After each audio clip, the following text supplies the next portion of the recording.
अस्सलाम वालेकुम जी। नवाब अली मेरा नाम। और अक्सर दोस्तों ग्रुप के रेफरेंस से जानते हैं। आज बैठा हुआ था और मैं जो है ये मेरे जहन में आया कि जो गंदम की पैदावार में इस दफ़ा कुछ कमी कोताही रही। 50 मन तो अल्हम्दुलिल्लाह आई अक्सर हमारे खेतों से, लेकिन साथ में 25 मन भी आई कहीं पे। तो ये वो जो हमसे कमी कोताहियाँ रह गई और जिनको इम्प्रूव करना चाहिए, तो वो आपसे शेयर करते हैं ताकि नेक्स्ट टाइम हम अब मेहनत करके उसको फर्दर उन चीज़ों को इम्प्रूव करें। तो जो पहली चीज़ है कि हमने जो मोस्टली हमने गंदम काश्त की राइस के बाद, और उसको वहाँ पे हमने ज़ीरो ड्रिल करवाई। और ज़ीरो ड्रिल में दो चीज़ें हमसे मिस हुई। एक तो कुछ जगह पे वो ड्राइवर ने स्पीड ट्रैक्टर की ज़्यादा रखी और उस वजह से वो उसको कंट्रोल होना चाहिए। और दूसरा, गहराई तक बीज उसको ड्रिल को लेके जाएं। हमने उसकी दरमियानी गहराई रखी, ज़्यादा नहीं रखी थी। और उसका नुकसान क्या हुआ, एक तो कुछ स्पीड की वजह से, कुछ गहराई कम रखने की वजह से हर लाइन में, हर जो सियाड़ बनती है, लाइनें बनती हैं, उसमें बीज हमें कोई 10 से 15-20% बीज ऊपर ही ज़मीन पे मिले, जो कि बाद में परिंदों ने वो यानी खा लिए। तो ये दोनों चीज़ें अगर कंट्रोल हों तो फर्दर बेहतर हो सकता है काम ना। और ज़्यादा गहराई तक लेके जाने का नुकसान कोई नहीं है, क्योंकि वो 5-6 दिन 7 दिन में जर्मिनेशन हो जाती है और वो जो है लाइनें बंद तो नहीं होती ना। तो ये, और एक तीसरी चीज़ जो इसी के रिलेटेड है कि जहाँ पे आपने करवानी हो और ज़ीरो ड्रिल, तो वहाँ पे आप उसकी सफाई अच्छी तरह खेत की करें। बेशक आग ना लगाएं, आग तो गवर्नमेंट रोकती है, वैसे भी माहौलियाती आलूदगी होती है। तो उसको किसी तरीके से उसको अच्छी तरह से पराली को वहाँ से निकलवा दें मज़दूरों से, या वो हल वगैरह, जिस तरह हल से वो ना यानी इकट्ठा करके वो निकालते हैं। तो बहरहाल किसी भी तरीके से वो लेबर के ज़रिए ख़ुद या वो ट्रैक्टर के साथ उसको वहाँ से निकालने, अच्छी तरह सफाई होनी चाहिए।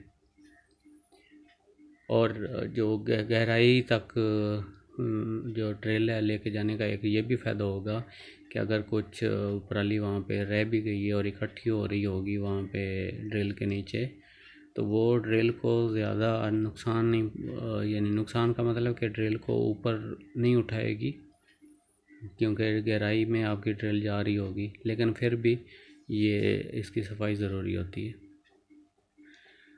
वरना कुछ मसले मसाइल आ सकते हैं। तो लईसा लिल इंसान इल्ला मा सा, इंसान को वो मिलता है जिसकी वो कोशिश करता है। तो कोशिश तो वैसे करनी चाहिए, मेहनत करनी चाहिए। ये दो चीज़ें। ये जो हमसे मिस हुई, ये उनकी बात कर रहे हैं। और फिर भी ये गंदम जो दान वाली गंदम थी, राइस वाली गंदम, इसमें 50 मन की एवरेज हमारे पास आई।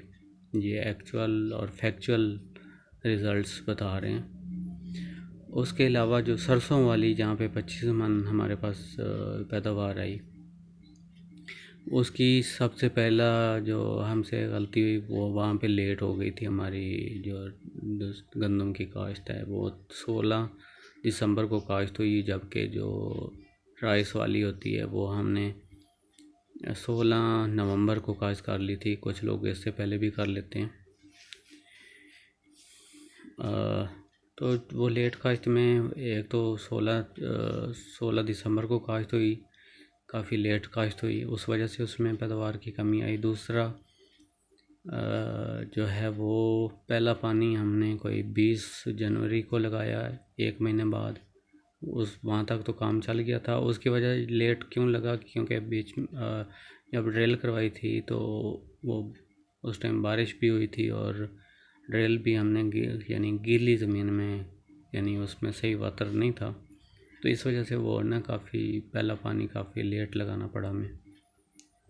तो उसके बाद दूसरा पानी उस लेट वैरायटी को, लेट काश्त को दूसरा पानी लगा जी गोब पर। तो यहाँ पे हमसे मिसिंग हुई। हालांकि मैं देखता रहता था और मुझे फील भी हुआ कि पानी बीच में लगाना चाहिए, और मैंने देखा भी, सही प्लान भी किया। तो कोई 12-15 दिन इस तरह बस वो कामों में और इधर उधर वो निकल गए। तो एनीवे वो चीज़ स्किप हो गई हमसे, और स्किप हुई तो उसका नुकसान क्या हुआ कि हम दूसरा पानी गोब पे लगा सके। तो वहाँ पे स्ट्रेस, वाटर का जो स्ट्रेस आ गया, ठीक है। तो ये लेट वैरायटी को किसी किस्म का स्ट्रेस नहीं दिया जाता उसको। फिर उसकी, क्योंकि उसके पास टाइम कम होता है, तो उसको बड़े केयरफुल तरीके से लेके चलना पड़ता है, और उसमें जो खादों की मिक़दार वो भी बढ़ानी पड़ती है, फास्फोरस की भी, यूरिया की भी, और जिंक भी देना पड़ता है, और बाकी माइक्रोन्यूट्रिएंट्स भी, तो तब जाके वो बेहतर होती है। लेकिन जो मेरे पास कंडीशन आई मैं वही आपसे शेयर कर रहा हूँ। अच्छा, इसके अलावा एक और चीज़ जो लास्ट टाइम मैंने, कुछ दिन ही हुए हैं, कोई लास्ट वीक में मैंने एक वीडियो देखी, डेरा इस्माइल ख़ान बरानी जो रिसर्च स्टेशन है वहाँ के डॉक्टर साहब हैं, डॉक्टर साहब का नाम तो अभी मुझे भूल गया। उन्होंने एक वैरायटी बनाई है अज़रिक AZRC, ये गंदम की वैरायटी है। और जिस तरह से उन्होंने डेमोंस्ट्रेशन दी उस लिहाज से एक्सीलेंट वैरायटी है। एक तो रस्ट के ख़िलाफ़ रेजिस्टेंस है, और ड्राउट में बरानी इलाकों में एक्सीलेंट उसके रिज़ल्ट उन्होंने शेयर किए। उसके अलावा इरिगेटेड जो मैदानी इलाके हैं यहाँ पे एक्सीलेंट रिज़ल्ट शेयर किए उन्होंने, और भी कुछ फ़ायदे हैं। वो वीडियो अगर आपको मिल जाए तो आप भी देखें। तो उसका उन्होंने एक जगह पे शेयर किया कि ये इरिगेटेड एरियाज़ हैं वहाँ पे 80 मन तक भी उसकी पैदावार रिकॉर्ड की गई है फार्मर लेवल पे। और जहाँ पे बाकी वैरायटियों ने परफॉर्म नहीं किया, जहाँ पे पानी की या शायद कुछ और बता रहे थे, यानी रस्ट वगैरह का अटैक था, यानी कोई मसला हुआ था, तो बाकी वैरायटियों की पैदावार जो है वहाँ पे ना होने के बराबर थी।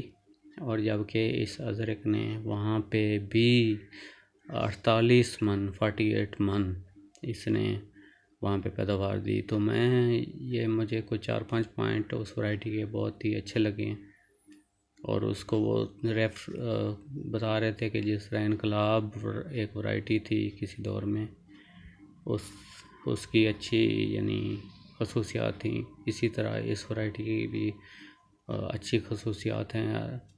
पानी की शार्टेज में भी अच्छा परफॉर्म करती है, इरिगेटेड एरियाज़ में भी अच्छा परफॉर्म करती है, स्ट्रेस में भी अच्छा परफॉर्म करती है।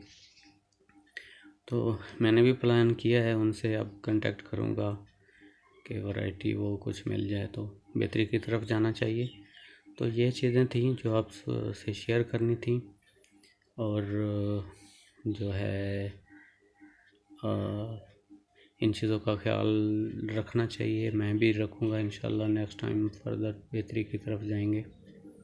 और हमारी पैदावार जो बाकी मुल्कों से की निस्बत कम है, बाकी मुल्कों में तो 100+ भी है गंदम की पैदावार। पाकिस्तान में बहुत ही कम लोग जो हैं वो 80-85-100 तक जाते हैं। डॉक्टर वसीम मोहम्मद ख़ान साहब एक दफ़ा उन्होंने शेयर किया था कि 120 मन पैदावार उन्होंने ली, पता नहीं वो किस मुल्क में, क्योंकि वो फ़ॉरेन में भी रह चुके हैं काफ़ी 40 साल मुख्तलिफ़ कंट्रीज़ में। अब पता नहीं पाकिस्तान में उन्होंने लिए या उधर बाहर। तो एनीवे अभी बहुत गुंजाइश है हमारे पास, और जो चीज़ें मिसिंग एरियाज़ हैं उनको हम उन पे काम करके तो अपनी पैदावार बढ़ा सकते हैं।